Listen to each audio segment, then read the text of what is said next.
আসসালামু আলাইকুম। প্রিয় শিক্ষার্থীরা, তোমরা সবাই কেমন আছো? আশা করি মহান আল্লাহ পাক রব্বুল আলামিনের অশেষ কৃপায় ভালো আছো।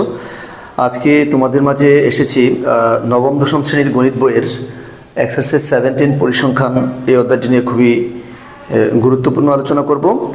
আর 2027 ব্যাচের এসএসসি পরীক্ষার্থীদের জন্য এই অধ্যায়টি আমি মনে করব খুবই গুরুত্বপূর্ণ একটি চ্যাপ্টার, যা থেকে তোমরা, আমি আগের ক্লাসে বলেছি, তোমরা এখান থেকে 2টা সৃজনশীল প্রশ্ন 10 দুগুণে 20 আর হচ্ছে তোমরা এখান থেকে দিতে পারবে 2টা এসকিউ শর্ট কোয়েশ্চেন্স, যেটা হচ্ছে 2 দুগুণে 4, তাহলে 20 4 24, আর এমসিকিউ থাকবে এখান থেকে 3টা। তাহলে আমাদের মোট 27 মার্ক এখান থেকে তোমরা অ্যান্সার করতে পারবে। তোমরা কি একবার ভেবে দেখেছো এখানে 100 মার্কের পরীক্ষার মাঝে তোমরা 27 মার্ক এখান থেকে অ্যান্সার করতে পারবে? তাহলে আমরা আজকে আমাদের এই অধ্যায়ের টোটাল সামারি সম্পর্কে আগে আলোচনা করি। আমি এখানে আজকে আলোচনা করব এই অধ্যায়ের সামারিটা কি, মানে এটা থেকে কি টাইপের কি প্যাটার্নের প্রশ্ন আসতে পারে, সেই ধরনের বিষয়গুলো কি সেগুলো নিয়ে আলোচনা করব। এরপরে আমি ক্রমান্বয়ে ম্যাথগুলা সলিউশন করাবো ইনশাআল্লাহ। তাহলে চলো এবার দেখা যাক আমাদের এই অধ্যায়ের সামারিটা কি।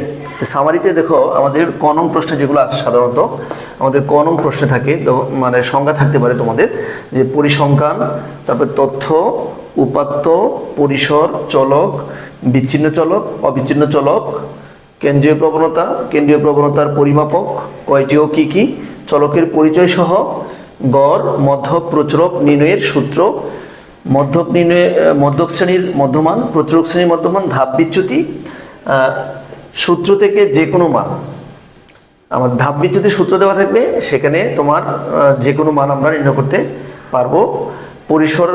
পরিসরের সূত্র থেকে অজানা মান, অর্থাৎ পরিসরের সূত্রটা তোমরা তো জানো সবাই, যে সর্বোচ্চ সংখ্যা বিয়োগ সর্বনিম্ন সংখ্যা যোগ 1, এটা হচ্ছে পরিসর। এখানে তোমার যে কোনো একটা মান স্কেপ থাকবে, আর বাকি মানগুলো বসে ওই মানটা আমরা বের করব। তো এই ধরনের। তারপরে খ নং প্রশ্নের জন্য সাধারণত যেটা থাকে, গড়, মধ্যক ও প্রচুরক, এদের যে কোনো একটি থাকবে। এখানে আমাদের গড়, হয়তোবা গড়, নয়তোবা মধ্যক, নয়তোবা প্রচুরক, যে কোনো একটি থাকবে, সেটা আমাদের নির্ণয় করতে হবে। তারপরে আমাদের গতে যেটা থাকে সাধারণত আয়তলেখ, বহুভুজ, অজীব রেখা, এদের যে কোনো একটি অঙ্কনপূর্বক বিবরণ থাকে। তাহলে দেখো প্রিয় শিক্ষার্থী বন্ধুরা, আমাদের টোটাল সামারিটা কিন্তু এখানে চলে আসছে। তো আমি তোমাদেরকে ট্রিক্স একটা শিখাই দিব, যে আসলে এই গ্রাফগুলো আঁকার জন্য তোমাকে খুব সহজভাবে যে জিনিসটা মাথায় রাখতে হবে, সেটা হচ্ছে, দেখো তুমি যখন আয়তলেখ আঁকবে, তোমাকে চিন্তা করতে হবে যে এক্স অক্ষে অবিচ্ছিন্ন শ্রেণী আর অক্ষে গণসংখ্যা স্থাপন করে যেটা পাবা, সেটাই হচ্ছে কি আমাদের আয়তলেখ। তাহলে আয়তলেখ আঁকার জন্য আমাদের ঘর কয়টা করতে হবে? এখানে ঘর করতে হবে 3টা, শ্রেণীব্যাপ্তি, অবিচ্ছিন্ন শ্রেণী এবং কি গণসংখ্যা। তাহলে এখানে কয়টা ঘর লাগবে? আমাদের এখানে 3টা ঘর লাগবে। এই 3টা ঘর আমাদের জানা থাকতে হবে, তাহলেই তুমি আয়তলেখ মানে আঁকতে সক্ষম হবে। পরবর্তীতে আসো, বহুভুজ অঙ্কনের জন্য আমাদের কি লাগবে? এক্স অক্ষে আমরা বসাবো শ্রেণী মধ্যমান বসাবো, আর অয় অক্ষে কি বসাবো? আমাদের গণসংখ্যা বসাবো। আচ্ছা, আমাদের ঘর লাগবে 3টা, এখানে শ্রেণীব্যাপ্তি, শ্রেণী মধ্যমান এবং কি গণসংখ্যা। এখানেও আমাদের কয়টা লাগবে?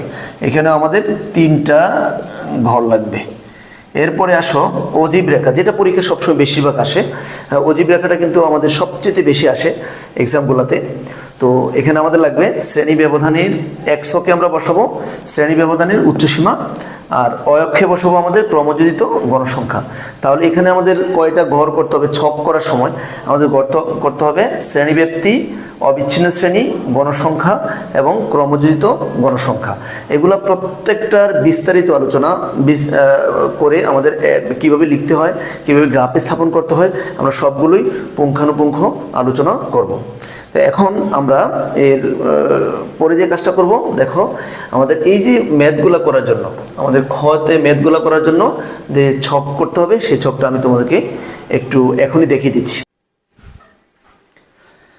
প্রিয় শিক্ষার্থীরা, তোমরা এই ছকটা একটু ভালোভাবে আত্মস্থ করার চেষ্টা করবে। একটু ছকটা দেখো আমরা কিভাবে উপস্থাপন করেছি, একটু মনোযোগের সাথে, আন্তরিকতার সাথে খাতায় লিখে লিখে ভিডিওটা পজ করে করে এই ছকটা আত্মস্থ করবে। তাহলে তোমরা খ নং প্রশ্নের যে ম্যাথগুলো হয়, সকল ম্যাথের অ্যান্সার অত্যন্ত মানে চমৎকারভাবে তোমরা উপস্থাপন করতে পারবে ইনশাল্লাহ।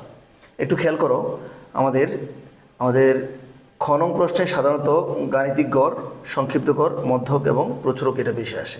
এখান থেকে সবচেয়ে বেশি আসে এই সংক্ষিপ্ত গড়, মধ্যক এবং প্রচুরক বেশি আসে। এই গাণিতিক গড়টা যেহেতু আমাদের 6 to 8 পর্যন্ত আলোচনা করা হয়েছে, এই জন্য এখানে আসে, তবে আমাদের এসএসসি লেভেলে একটু কম আসে। সেক্ষেত্রে একটু খেয়াল করো, আমাদের গাণিতিক গড়ের সূত্র হচ্ছে আমাদের এক্স বার সমান summation F i x i by n. এখানে আমাদের এই চলকগুলা কোনটার কী পরিচয় সেটা আমরা সুন্দরভাবে লিখে দিয়েছি। দেখো, F1 সমান গণসংখ্যা, এক্স ওয়াই শ্রেণী মধ্যমান, এন হচ্ছে মোট গণসংখ্যা। আর এই ম্যাথটা করলে, এই গাণিতিক গড় এই ম্যাথটা আমরা যদি করি, আমাদের করার আগে যে ছকটা করতে হবে, ছকটা করলে আমাদের 4টা ঘর লাগবে। সেটা হচ্ছে 4টা পার্টে ভাগ করতে হবে আমাদের ছকটাকে। শ্রেণী ব্যবধান, শ্রেণী মধ্যমান, গণসংখ্যা, এফ আই এক্স আই, এই 4টা পার্টে আমরা ভাগ করব।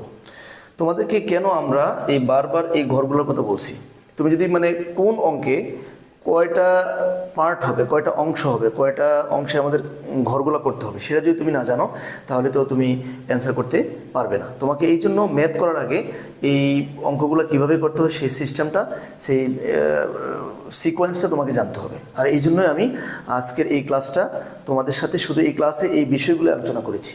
একটু খেয়াল করো, পরবর্তীতে সবচেয়ে ইম্পর্টেন্ট টপিক হচ্ছে সংক্ষিপ্ত গড়। এই সংক্ষিপ্ত গড়টা কিন্তু আমাদের পরীক্ষায় বেশি আসে। সেটা হচ্ছে দেখো, এক্স বার সমান A plus summation F I UI by N into H. এখানে দেখো, এ হচ্ছে অনুমিত শ্রেণীর মধ্যবিন্দু, আর ইউআই হচ্ছে X I minus A by H, এটা একটা ইউআই এর সূত্র আমাদের। এরপরে ইউআইটা আমরা রেফার করে বিচ্যুতি সংখ্যাকে বোঝাই, আর এইচ হচ্ছে শ্রেণীব্যাপ্তি।